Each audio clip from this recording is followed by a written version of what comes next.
दोस्तों आप भी टमाटर का प्लांट छत पर गमले में लगा के रखे हैं या ग्रो बैग में, और इस तरह से आपको फ्रूटिंग नहीं हो रही है, तो ये समस्या अक्सर हो जाती है कि गमले में अगर हम टमाटर का प्लांट लगा रहे हैं और फ्रूटिंग नहीं ज़्यादा हो रही है, इस तरह से हार्वेस्टिंग करने को नहीं मिल रही है, तो उसका बहुत सारा कारण होता है। दोस्तों विंटर में बहुत सारी इसमें बीमारियां लग जाती है। ये देखिए, ये मैंने बहुत सारे टमाटर एक ही प्लांट से हार्वेस्ट किया है।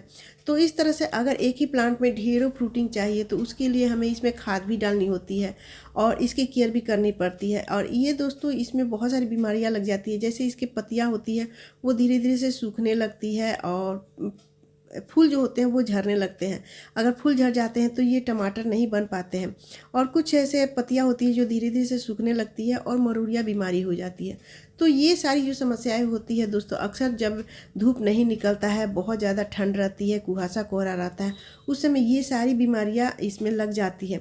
तो उसका भी निदान दोस्तों है, अगर अपने प्लांट्स को बहुत ज़्यादा हेल्दी फ्रेश रखना चाहते हैं तो चलिए मैं आप लोग के साथ एक ऐसा फर्टिलाइज़र भी शेयर करूँगी जिसको आप विंटर में अगर डालते हैं तो आपके भी टमाटर के प्लांट में इस तरह से एक ही प्लांट में सैकड़ों फ्रूट लेने को मिलेंगे और ढेर सारा हार्वेस्टिंग करने को मिलेगी। और साथ में जो बीमारियां लग जाती है उसको कैसे हटाएं, पत्तियों में बीमारियां लग जाती है मरूरिया बीमारी, उसको कैसे हटाएं। तो चलिए वीडियो को बने रहिएगा और वीडियो पसंद आए तो लाइक शेयर कीजिएगा। नमस्कार दोस्तों, कैसे हो आप सब? आई होप आप सब बहुत अच्छे होंगे और अपने अपने कामों में मस्त और व्यस्त भी होंगे।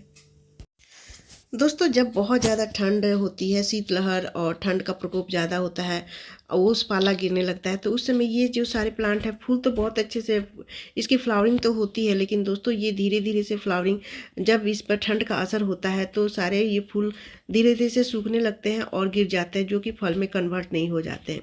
और ये सारी जो पत्तियां हैं दोस्तों, ये ठंड से पीले होने लगते हैं और पीले हो कर धीरे धीरे सूखने लगते हैं। तो उस समय हमें इस प्लांट्स की सबसे ज़्यादा केयर करने की ज़रूरत होती है। तो ये जितनी भी पत्तियां होती है इसको ध्यान से, जब पीले होने लगे तो इसको तोड़ के हटा दिया करें। उससे क्या होता है कि अगर तोड़ के नहीं हटाएंगे तो इससे धीरे धीरे ये मरोड़िया बीमारी का रूप ले लेगा, या धीरे धीरे से ये पत्तियाँ सूख के ख़त्म होने लगती है, जिससे कि प्लांट भी धीरे धीरे से सूखने लगता है। तो जितने भी पीले पत्तियाँ होने लगती है उस समय ठंड में इसको तोड़ के हटा दे। तो ये देखिए मेरे प्लांट्स, एक प्लांट्स में ये पत्तियाँ पीली हो गई है, तो इस तरह से तोड़ के हटा देते हैं तो प्लांट में जो मरोड़िया बीमारी लगती है वो कम चांस रहता है। और दोस्तों इसमें जो है ये इस तरह से अगर स्टिक अगर लगा के रखते हैं तो ये प्लांट ठीक से रहेगा। यहाँ पर देखिए मैंने रस्सी से बांध के रखा है, इसको स्टिक से लगाना सपोर्ट देना बहुत ज़रूरी है, नहीं तो ये प्लांट थोड़ा बहुत ज़्यादा ब्रांचेज निकालता है और थोड़ा लंबा भी हो जाता है, जिससे कि बहुत नाजुक ये प्लांट होता है और गिरने का चांस होता है और गिर के टूट जाता है बहुत आसानी से।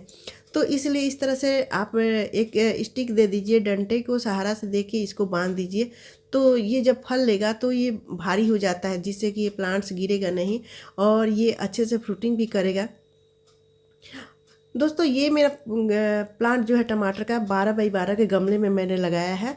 और ये आप अगर 12 बाई 12 के गमले में लगाए हैं तो एक प्लांट आप लगा सकते हैं। अगर 15 बाई 15 या फिर 18 बाई 18 के ग्रो बैग में लगाते हैं या गमले में लगाते हैं तो 2 भी प्लांट आपके गमले में चल जाएगा। तो मैंने एक प्लांट लगाया है 12 बाई 12 के गमले में और बहुत अच्छे से फ्रूटिंग होती है। हर साल मैं लगाती हूँ और अच्छा मुझे रिजल्ट मिलता है। तो 12 बाई 12 के गमला बहुत अच्छा होता है। ये देखिए दोस्तों, ये मेरी मिट्टी बहुत ज़्यादा सूखी हुई है। मिट्टी सूखने के बाद भी देखिए ये कितना भुरभुरी मिट्टी है और अभी पानी मैंने नहीं दिया है, तो मिट्टी बहुत ही हेल्दी है। तो जब भी मिट्टी बनाए, जब पौधा लगाए तो उस समय मिट्टी इसकी बहुत अच्छे से बनानी होती है, क्योंकि इसको बहुत ज़्यादा पोषक तत्व चाहिए।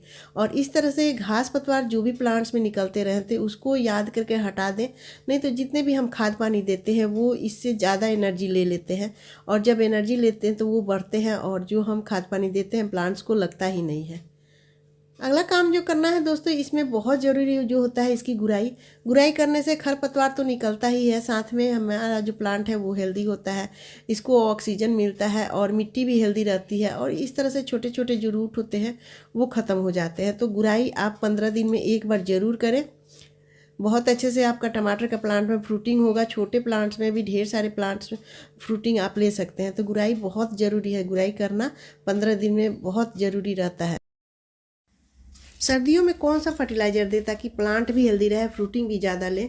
उसके लिए दोस्तों आज मैं 2 तरह का फर्टिलाइज़र शेयर करूंगी। तो यहाँ पर देखिए ये मैंने लिक्विड लिया है और ये बिल्कुल गाढ़ा लिक्विड बन के तैयार हो गया है। इस तरह के लिक्विड में मैं हमेशा बना के रखती हूँ, क्योंकि ढेर सारी सब्जियाँ मैंने गमले में लगा के रखी है और उसके लिए ये ज़रूरत पड़ती है। तो इस तरह का लिक्विड आप भी बना के रख सकते हैं, 4-5 दिन तक इसको रख सकते हैं इस तरह से। तो देखिए ये मैंने सरसों की खली ली है, ये बहुत आसानी से मार्केट में मिल जाता है, जहाँ पर तेल पिराया जाता है। और ये सर्दियों में बहुत अच्छा काम करता है हमारे सब्जियों के प्लांट्स में, फूलों के प्लांट्स में। तो ये गर्म तासीर होती है इसकी, तो इसलिए इसको डिकम्पोस्ट करके आप डाल सकते हैं। और पाउडर फॉर्म में डालना चाहते हैं तो इसको पाउडर बना के 1 चम्मच से ज़्यादा अपने प्लांट्स में न दें। तो इस तरह से अगर लिक्विड डाल रहे हैं तो बहुत अच्छा काम करता है, बहुत जल्दी रिजल्ट देता है। तो यहाँ पर देखिए ये मैंने लिक्विड बना के रखा है और ये 4 दिन तक ऐसे ही बना के रखा था ढक के। डालने के बाद 5 लीटर पानी में मैंने आधा केजी इसको डाल दिया था। और मैं कम से कम 5-6 गमले ग्रो बैग में मैंने प्लांट लगा के रखे हैं टमाटर के, तो उसके लिए ये बहुत ज़्यादा है। तो आप अपने अंदाज से देखिए, मैंने तो ये घोल तैयार करके रखा है और इसमें मैं 5 लीटर का बाल्टी ली हूँ, छोटा सा बाल्टी है, उसमें मैं 4 लीटर पानी डालूँगी। ये देखिए, और 1 मग ये बहुत गाढ़ा है तो 1 मग इसमें डालूँगी, 2 मग मैं डाल रही हूँ। और 2 मग, बहुत ज़्यादा पतला घोल नहीं करना है, क्योंकि फूल में अगर डालना होता है तो पतले घोल में डालिए, अगर सब्जियों में डालना है तो थोड़ा गाढ़ा लिक्विड डालिए। तो देखिए 4 लीटर मैंने बना के रख लिया है, 2 मग इसमें मैंने ये लिक्विड, गाढ़ा लिक्विड डाला था और 4 लीटर पानी। तो ये बहुत अच्छे से 5 लीटर बन गया है और बहुत गाढ़ा है, बहुत पतला भी नहीं है, बहुत गाढ़ा नहीं है। तो इस तरह से ये लिक्विड जो है दोस्तों, मिट्टी को भी हेल्दी रखता है और प्लांट्स में बहुत ज़्यादा गर्माहट देता है, रूट्स को गर्माहट देता है, जिससे कि सर्दियाँ जितने भी पाला वगैरह पड़ते हैं, ओस पड़ते हैं, बहुत ज़्यादा सर्दी होती है, ठंड होती है, तो उस समय इसको बहुत ज़्यादा फूलों की ये रक्षा करता है। ये फूल जो है वो झरेंगे नहीं, आपका फ्रूटिंग लेने लगेगा। और दूसरा फर्टिलाइज़र है दोस्तों, ये कीटनाशक भी है, ये भी बहुत गर्म तासीर है। ये है राख, और ये देखिए ये लकड़ी की राख है, आप कोयले के भी राख ले सकते हैं। तो ये मैंने लकड़ी का राख लिया है और इसको अच्छे से छान लिया है। लकड़ी के राख को थोड़ा छान लेने से, इस तरह से महीन कर लेते हैं तो अच्छा रहता है, क्योंकि उसमें कील वगैरह भी रहते हैं, थोड़े मोटे मोटे कण होते हैं। तो इस तरह से अगर छान लेते हैं तो बहुत अच्छे से ये आपके प्लांट में चला जाता है। तो जब ये फर्टिलाइज़र डालने के बाद, या फिर आप इस तरह से भी डाल सकते हैं, तो इस तरह से आप पौधों के मिट्टी में डाल दें तो मिट्टी में चींटियाँ वगैरह लगती है वो तो ख़त्म हो ही जाती है, और साथ में ये मिट्टी में जो फंगस लगे रहता है वो भी ख़त्म होता है, प्लांट्स भी हेल्दी होता है, प्लांट्स के रूट्स को गर्माहट होती है। तो ये देखिए मैंने सारे प्लांट्स में इस तरह से फर्टिलाइज़र डालने के बाद डाल दिया है। अगर बहुत ज़्यादा सर्दी गिर रही है दोस्तों, तो आप केवल राख को भी अपने प्लांट्स में छींट सकते हैं, और जहाँ पत्तियाँ मरोड़िया बीमारी हो गई है वहाँ पर इसको हल्के हल्के कपड़े में डाल के आप झाड़ सकते हैं, तो वो प्लांट्स भी, जितने बीमारियाँ रहती है वो ठीक हो जाती है। अगर उससे भी अगर मरोड़िया बीमारी नहीं ठीक होती है तो दोस्तों आप ये वाला चीज़ डालें, ये है विन।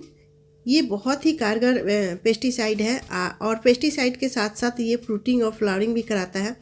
ये खासकर सब्जियों के लिए है। ये 100 ml का है और 100 रुपीज़ का है। तो देखिए ये बहुत ही छोटा है और इसको बहुत ज़्यादा नहीं डालना है दोस्तों। और ये हम जब से मैंने यूज करना शुरू किया है, ये एक तरह का ऑर्गेनिक ही है, इसमें बहुत ज़्यादा केमिकल नहीं है और सब्जियों के लिए बेस्ट होता है। देखिए ये बहुत, जो भी फूल खिलते हैं अगर गिर जाते हैं तो अगर इसको पानी में डाल के स्प्रे कर देते हैं तो ये सारे फूल फल में कन्वर्ट हो जाते हैं। तो ये बहुत अच्छा होता है और आपको बीज के दुकान में बहुत आसानी से मिल जाएगा, खाद वगैरह के दुकान में।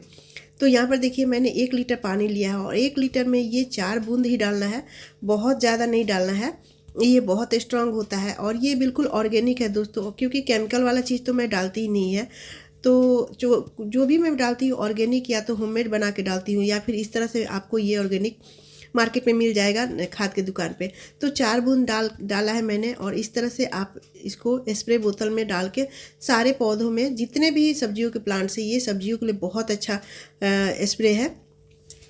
और ये फ्रूटिंग भी कराता है और ये इससे जो फूल फल गिरने लगते हैं वो भी ठीक करता है, और अगर छोटी मोटी कीड़े वगैरह लग जाते हैं तो वो भी ख़त्म कर देता है। तो इस तरह से देखिए, टमाटर के प्लांट हो या फिर कोई भी सब्जी के प्लांट हो, उसमें इस तरह से स्प्रे कर देते हैं तो सारी बीमारियाँ ठीक हो जाती है और जितने भी फूल हैं वो फल में कन्वर्ट हो जाते हैं। तो इस तरह से दोस्तों ये सारे केयर करके हम सारे सब्जियों में ढेर सारे फ्रूटिंग ले सकते हैं, फल ले सकते हैं, सब्जियां ले सकते हैं छत पर ऑर्गेनिक तरह से। तो दोस्तों वीडियो अगर पसंद आई तो प्लीज़ लाइक शेयर कीजिएगा, मेरे चैनल पर नए हैं तो सब्सक्राइब भी ज़रूर कर लीजिएगा बेल आइकन घंटी के साथ, और एक कमेंट जरूर कीजिएगा। तो मिलते हैं नेक्स्ट वीडियो में, तब तक बाय दोस्तों, टेक केयर, हैप्पी गार्डनिंग।